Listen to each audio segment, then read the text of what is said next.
Hello everyone, today I'm going to talk about a gravely misunderstood word, Kafir. It is generally held that a person who is not a Muslim is a Kafir. But this definition of Kafir is completely incorrect. In fact, according to Islam, it is unlawful to call a person Kafir. Then what does Kafir mean and what is the truth about it?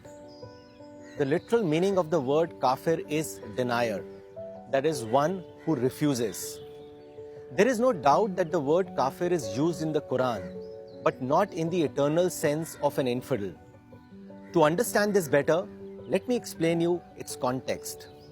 When the Qur'an was revealed to Prophet Muhammad in the 7th century, he was given the task to convey its message to all the people. At that time, he faced a society which was completely degenerated and did not believe in God. There was no formal religion or belief system. Women were treated in the most inhuman way, and sword was the order of the day. To sum it up, the society was in a state of complete lawlessness and moral degradation. So in this civil chaos, Prophet Muhammad emerged as a hope for mankind. So when he gave the message to Arabia to believe in one God, people refused. The Meccans refused to accept the message of the Quran despite Prophet Muhammad's peaceful preaching over a long period of time. So God declared Meccans Kafir, that is, deniers. It was in this context that the word Kafir was used. One important point to note here is that God himself uses this term to refer to the contemporaries of the Prophet.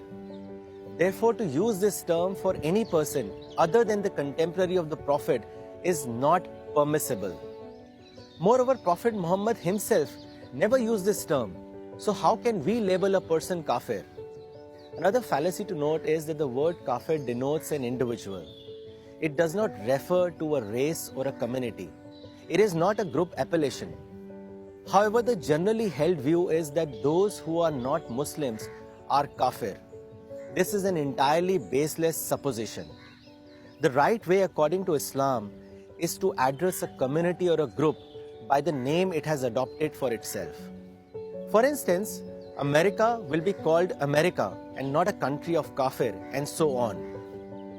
The Prophet Muhammad received prophethood in 610 AD. At that time, all the people except him were non-Muslims.